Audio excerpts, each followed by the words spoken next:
Countdown Bihar 2025। আজ আমরা বিহারের নির্বাচনের ময়দানে। অলরেডি আজ বিহারের প্রথম দফার ভোট হয়ে গিয়েছে। বিহারের গ্রামে শহরে সাধারণ মানুষ থেকে শুরু করে রাজনৈতিক দলগুলির শীর্ষ নেতাদের সঙ্গে কথা বলে বোঝার চেষ্টা করেছি আমরা সরজমিনে বিহারের ভোটের আসল ফ্যাক্টরগুলি ঠিক কী কী।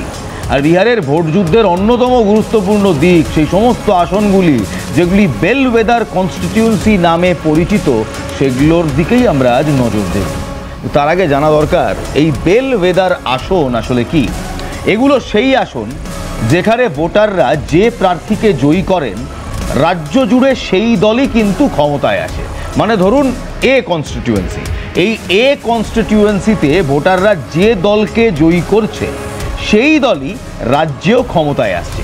যেমন ধরুন সহরা, 11টি নির্বাচনের মধ্যে বিহারের সহরা কনস্টিটিউয়েন্সিতে দেখা যাচ্ছে 11 বারই তারা রাজ্যের জয়ী দলের প্রার্থীকেই ভোট দিয়েছে। আমরা সেই সমস্ত ভোটারদের কথা আজ দেখেছি, শুনেছি। কিন্তু তার প্রথমে আসুন দেখি বিহারে সরকারের বিরুদ্ধে তীব্র অ্যান্টি ইনকামবেন্সি কি রয়েছে, নাকি অ্যান্টি ইনকামবেন্সির যুগ শেষ হয়েছে। গত 75 বছরে ভারতের বিধানসভা নির্বাচনগুলির দিকে তাকালে একটি 3 ধাপের প্রবণতা দেখা যায়। প্রো ইনকামবেন্সি বলতে এমন একটি রাজনৈতিক মনোভাবকে বোঝায় যেখানে ভোটাররা বর্তমানের সরকার বা দলটির প্রতি সমর্থন প্রকাশ করে, যা নির্দেশ করে যে তারা বর্তমান প্রশাসনের কার্যকারিতায় সন্তুষ্ট।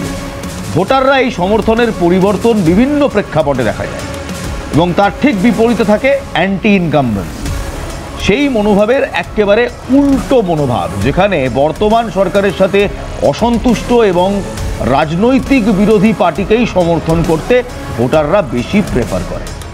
সবচেয়ে সাম্প্রতিক পর্যায়ে 2002 সাল থেকে প্রায় 2 দশকের এই পর্যায়ে যদি আমরা দেখি, অ্যান্টি ইনকামবেন্সি তো দূরের কথা, বিহারে এখন মাঝারি রেটের প্রো ইনকামবেন্সি রয়েছে, যেখানে সরকার প্রায় 60% সময়ই পুনরায় নির্বাচিত হচ্ছে।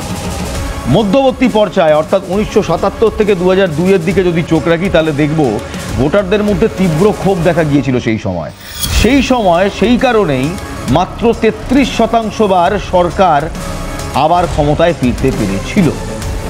বর্তমানে বিহারে 60% প্রো ইনকামবেন্সি, অর্থাৎ সরকারের জন্য কিংবা সরকারের দিকেই তাদের ঝোঁকটা রয়েছে। এই প্রো ইনকামবেন্সি নিয়ে একটা মাঝামাঝি মতামত রয়েছে, যা অ্যান্টি ইনকামবেন্সি যুগের অবসান যে ঘটেছে সেটাই বোঝাচ্ছে। তথ্য কথা অনেক হয়েছে, এবার আসুন ভোটারদের হাল হকিকত দেখি। কারণ ভোটার কিন্তু হিসেব কষে ভোট দিতে যায় না।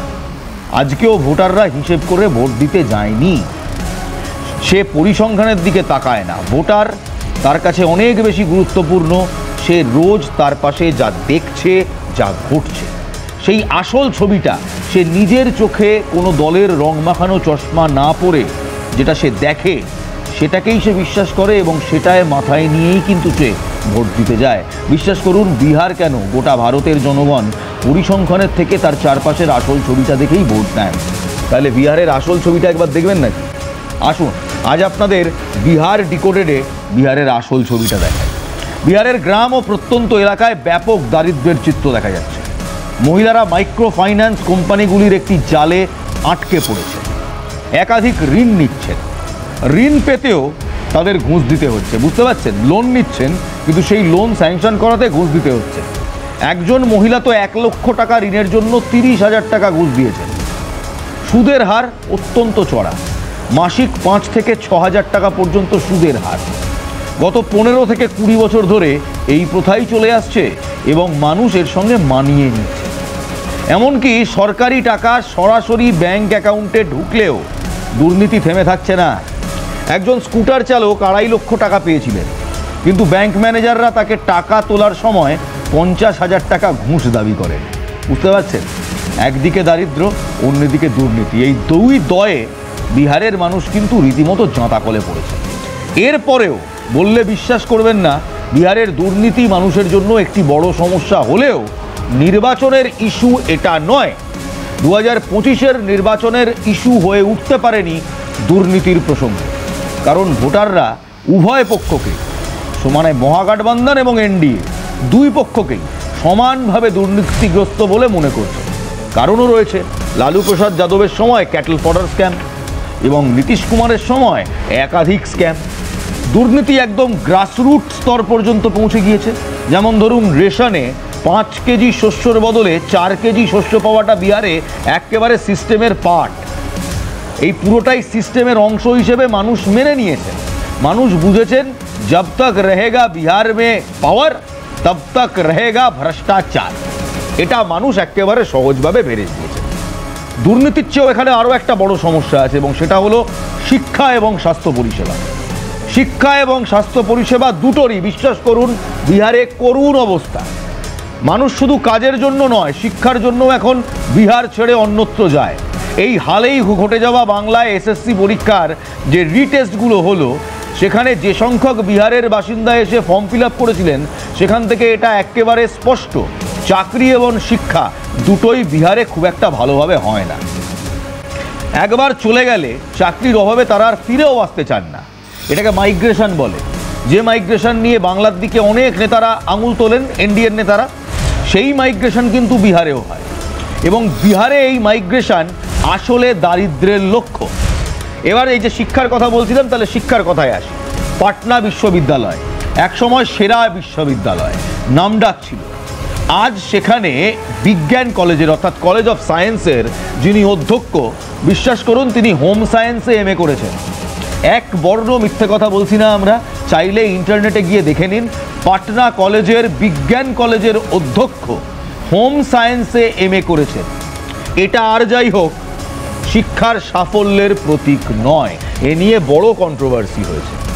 যদিও সবাই বিহারের কাস্ট ভোট ব্যাংক বা জাতিভিত্তিক ভোট ব্যাংক নিয়ে কথা বলছেন এবং বলেন এটাই নাকি ডিসাইডিং ফ্যাক্টর, কিন্তু বিহারে এই মুহূর্তে দাঁড়িয়ে কাস্ট ভোট ব্যাংকের থেকে অনেক বড় ফ্যাক্টর নারী ভোটাররা, অর্থাৎ মহিলা ভোটাররা। কাস্ট ভোট ব্যাংকের মতো কিংবা তার থেকেও বেশি গুরুত্বপূর্ণ এই মহিলা ভোটারের ফ্যাক্টর।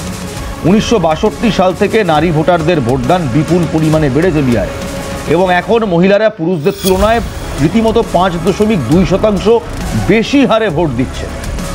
নীতিশ কুমার কিন্তু মহিলাদের আস্থা অর্জন করতে পেরেছেন। তাই যারা বলছেন গঠবন্ধন সরকার আসবে, তেজস্বী মসনদে বসবে, আরেকবার ভেবে দেখুন, নীতিশ কুমার কিন্তু মহিলাদের আস্থা অর্জন করতে পেরেছেন। এই নির্বাচনের সবচেয়ে বড় খবর, ভোটের ঠিক আগে সকল মহিলাদের জন্য 10,000 টাকার অনুদান ঘোষণা করেছে নীতিশ কুমারের সরকার। অর্থাৎ যে লক্ষ্মীর ভাণ্ডারটা আমরা বাংলায় দেখি, তারই আদলে, তারই ধাঁচে বিহারে 10,000 টাকা অনুদান, মাসিক অনুদান মহিলাদের জন্য নীতিশ কুমারের সরকার দিচ্ছে। মহিলারা এই অনুদানকে বিচ্ছিন্নভাবে দেখছেন না, তারা মনে করছেন নীতিশ কুমার নারী বান্ধব, মহিলাদের কথা ভাবছেন। তবে নীতিশ কেন নারী বান্ধব বলুন তো? নীতিশ কুমারের কিন্তু মহিলা ভোট ব্যাংক টানার একটা ইতিহাস রয়েছে। আসুন দেখি, 2007 সালে নীতিশ কুমার প্রতিটি স্কুল ছাত্রীর জন্য সাইকেলের টাকা দিয়েছিলেন। আমাদের এখানেও দেওয়া হয়, ওখানে উনি 2007 সালে দিয়েছিলেন। তখনও তৃণমূল কংগ্রেস সরকার বাংলায় আসেনি। সেই 2007 সালে প্রতিটি স্কুল ছাত্রীর জন্য সাইকেলের টাকা দিয়েছিলেন নীতিশ কুমার, যা সেই সময় অত্যন্ত সফল একটি যোজনা ছিল।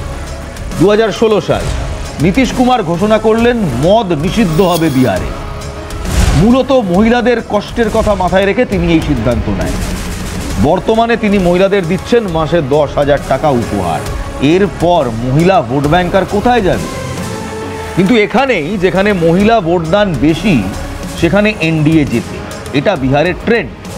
যেখানে কোসি এবং দরভঙ্গা, এই দুটো কনস্টিটুয়েন্সিতে ইতিহাস ঘাঁটলে দেখা যাচ্ছে মহিলাদের ভোটদান যথাক্রমে 12.5% এবং 11.9% বেশি ছিল পুরুষদের থেকে। সেখানে এনডিএ 77% এবং 73% আসন জিতেছিল। যেখানে মহিলারা বেশি ভোট দেয়, সেখানে এনডিএ বেশি শতাংশ ভোট পায়, বেশি আসনে জেতে।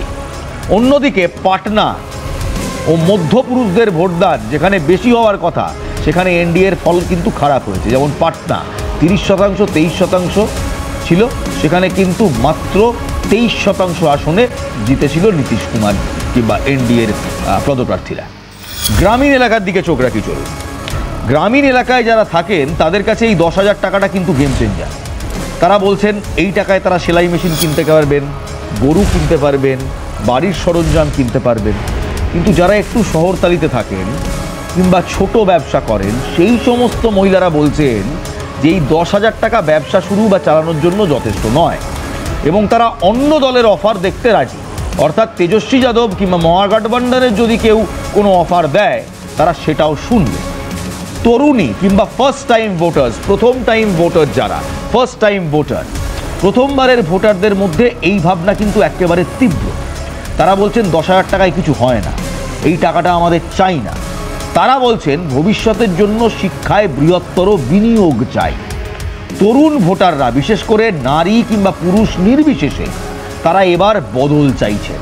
আর এই বদল চাইছেন বলেই কিন্তু আজ তেজস্বী যাদবের সুরটা এতটাই চড়া। আজ ভোট দেওয়ার পর তেজস্বী যাদব কি বললেন দেখুন।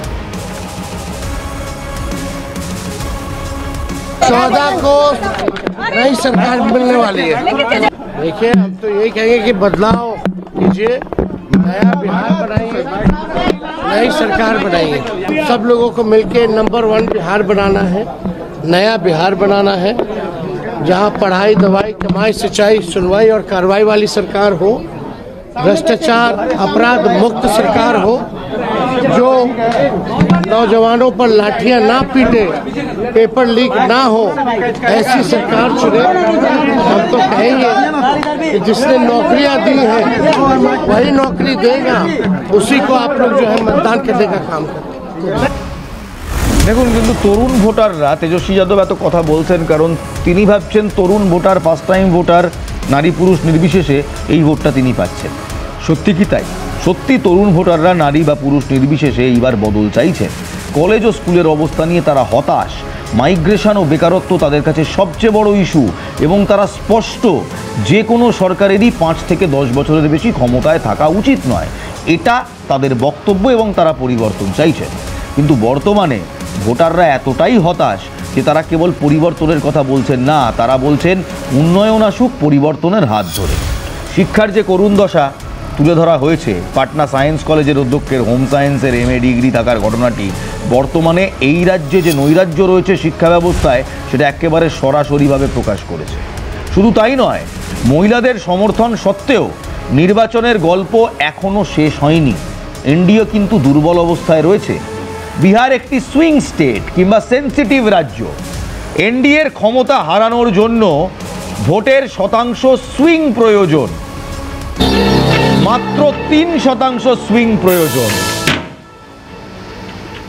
এই 3% সুইং ঘটলে 14% আসন, বা বিশ্বাস করুন এই যে 3% সুইংয়ের কথা বলছি, এই 3% সুইং ঘটলে 14% আসন, প্রায় 34টি আসনের হাত বদল হতে পারে। Remove the graphics please. 14% আসন, প্রায় 34টি আসন বদলে যেতে পারে, হাত বদল হতে পারে, যা সরকারকে ফেলে দেওয়ার জন্য যথেষ্ট। এই উচ্চ সংবেদনশীলতার কারণেই কিন্তু ছোট ছোট দলগুলি যেমন HAM, VIP এবং বিপুল সংখ্যক নির্দল 20% ভোট যাদের কাছে খুবই গুরুত্বপূর্ণ, তারা মাথাচাড়া দিয়ে উঠছে। প্রার্থীদের ক্ষেত্রে অ্যান্টি ইনকামবেন্সি ডেটা থেকে জানা যাচ্ছে এনডিএ জোটের ক্ষেত্রে নতুন প্রার্থীরা প্রায় 65% জয়ের হার বিদ্যমান প্রার্থীদের থেকে অনেক বেশি এগিয়ে রয়েছে। অর্থাৎ এনডিএর বসা বিধায়করা, তাদের বিরুদ্ধে অ্যান্টি ইনকামবেন্সি রয়েছে, যারা এই মুহূর্তে বিধায়ক তাদের বিরুদ্ধে অ্যান্টি ইনকামবেন্সি রয়েছে। অন্যদিকে আরজেডি এবং কংগ্রেস বিরোধী জোটের তাদের যারা বিদ্যমান প্রার্থী তাদের ক্ষেত্রে অ্যান্টি ইনকামবেন্সি কম। অর্থাৎ বিরোধী পক্ষের বসা বিধায়কদের প্রতি প্রো ইনকামবেন্সি দেখা যাচ্ছে, মানুষ তাদের দিকে ঝুঁকছে। বহু ভোটার বর্তমান বিধায়কদের কাজ না করা এবং দুর্নীতির অভিযোগ নিয়ে অসন্তুষ্ট, এটাই কারণ। একটি পাকা রাস্তা তৈরি করা এখন বিধায়কের সাফল্যের প্রতীক হয়ে দাঁড়িয়েছে এই বিহারে। বিহারের ভোটে আর কি হতে চলে, আর কি হতে পারে, কোন দিকে এই 3% ভোট, বাঁদিক কিংবা ডান দিক, এনডিএ কিংবা মহাগঠবন্ধন কোন দিকে যাবে এবং গেলে আসন কতটা বদলাবে সব দেখাবো একটা ছোট্ট বিরতির পর। সঙ্গে থাকুন অন দ্য বিগ স্টোরি। আপনাদের বলছিলাম না, এই মুহূর্তে বিহারে যারা এনডিএর বিধায়ক রয়েছে, এনডিএর বিধায়করা এই মুহূর্তে যারা প্রেজেন্ট বিধায়ক, তাদের পক্ষে তাদের প্রতি মানুষের খুব একটা সন্তোষজনক প্রক্রিয়া নেই। আর যারা বিরোধী পক্ষ কিংবা মহাগঠবন্ধনের বিধায়ক, তাদের ওপর আবার মানুষের আস্থা রয়েছে। এই মুহূর্তে বিহারে একজন বিধায়কের সাফল্যের প্রতীক কি জানেন? একটি পাকা রাস্তা তৈরি করে দেওয়া। এতটাই করুণ অবস্থা। বিহারের ভোটে এবারের অন্যান্য গুরুত্বপূর্ণ ফ্যাক্টরও রয়েছে। কি কি দেখুন, এক এক করে দেখাই। প্রথম, কম দফার নির্বাচন। এই নির্বাচনে মাত্র 2 দফায় ভোট হচ্ছে। তথ্য বলছে, দেখাবো একটু কম দফার নির্বাচনগুলো, বেশ থ্যাংক ইউ। তথ্য বলছে বহু দফা নির্বাচন কিন্তু এনডিএকে ক্ষতি করে। 2024 লোকসভা নির্বাচনে বিহারের 7 দফায় ভোট হয়েছিল এবং প্রতি দফায় এনডিএর বিরুদ্ধে সুইং বাড়তে দেখা গিয়েছিল। কম দফার নির্বাচনে এনডিএ সুবিধা দেবে, কারণ তারা তাদের সম্পদ অল্প সময়ের মধ্যে কেন্দ্রীভূত করতে পারবে। দ্বিতীয় হচ্ছে ইবিসি সংরক্ষণ বিতর্ক। জুলাই 2024-এ সুপ্রিম কোর্ট নীতিশ কুমার প্রদত্ত ইবিসি ভোটারদের এসসি মর্যাদা বাতিল করে দেয়। তারা আবার ইবিসি মর্যাদায় ফিরে আসেন। এই ভোটাররা প্রচণ্ড ক্ষুব্ধ।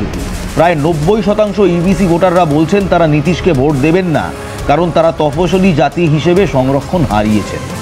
তৃতীয় হচ্ছে কোনো রকম হেভিওয়েট প্রার্থী নেই। এটি বড় সমস্যা। বেশিরভাগ হেভিওয়েট নেতাই লড়ছেন না। মুখ্যমন্ত্রী নীতিশ কুমার, মুকেশ সাহানি ভিআইপির, জিতেন রাম মাঞ্ঝি এইচএমের, প্রশান্ত কিশোর জনসুরজের এবং চিরাগ পাসওয়ান কেউই এই নির্বাচনে প্রতিদ্বন্দ্বিতা করছেন না। প্রতিদ্বন্দ্বিতাকারী গুরুত্বপূর্ণ মুখ এই মুহূর্তে বিজেপির সম্রাট চৌধুরী উপমুখ্যমন্ত্রী, জেডিইউর বিজয় কুমার চৌধুরী এবং আরজেডির তেজস্বী যাদব, যিনি মুখ্যমন্ত্রী পদপ্রার্থী রাঘবপুর থেকে লড়ছেন।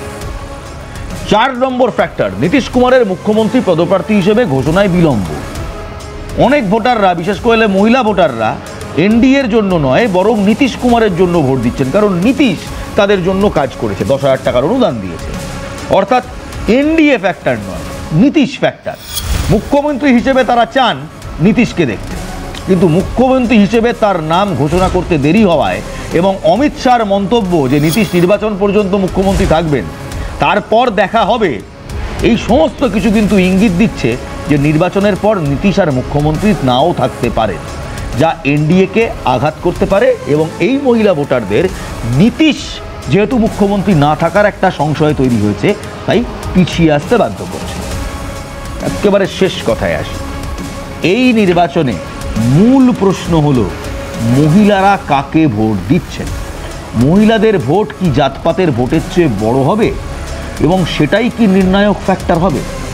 যদিও জাতপাত একটি গুরুত্বপূর্ণ ফ্যাক্টর, কিন্তু প্রতিটি জাতের 100% ভোট কোনো দিন কোনো একটা দল পায় না।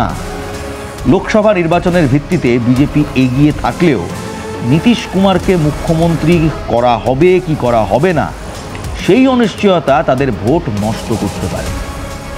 যেহেতু এবার সরকার পরিবর্তনের জন্য মাত্র, বিশ্বাস করুন, মাত্র 3% সুইং প্রয়োজন। 3% ভোট যদি এপার থেকে ওপার হয়, সরকার ফলে যাবে, সরকার পাল্টে যাবে। তাই এটি একটি আকর্ষণীয় ম্যাচ হবে, very interesting match ladies and gentleman. কিন্তু এই আকর্ষণীয় ম্যাচগুলো না প্রায় ল্যান্ডস্লাইড কিংবা ভূমিধসের দিকে যাওয়ার প্রবণতা রাখে। এবার আপনাদের দেখাবো একেবারে এআই দিয়ে সমস্ত ডেটা অ্যানালিটিক্স গত 5 বছরে বিহারের সমস্ত ফ্যাক্টর অ্যানালাইজ করার পর আমরা 2টো জায়গায় পৌঁছেছি, 2টো অবস্থানে। প্রথম অবস্থান, যদি এনডিএর দিকে এই 3% ভোট ঘোরে, তাহলে ফলাফল কেমন হতে পারে? 3% সুইং ভোট, পুরোটা ঘুরলো এনডিএর দিকে। দেখুন, দ্য বিগ স্টোরি রিভিল। যদি এনডিএর জন্য ভোট 3% ঘোরে, তাহলে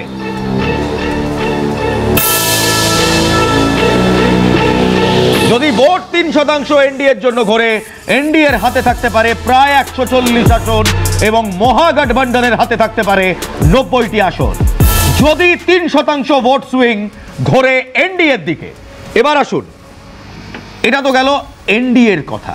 যদি 3% ভোট এনডিএর দিকে যায়, 140 এনডিএ, 90 মহাগঠবন্ধন। কিন্তু যদি এবার এই 3% ভোট ঘোরে মহাগঠবন্ধনের দিকে, এই মহিলা ভোটার, এই ইবিসি ভোটার ঘুরে যায়, তাহলে ladies and gentleman, the big story reveal.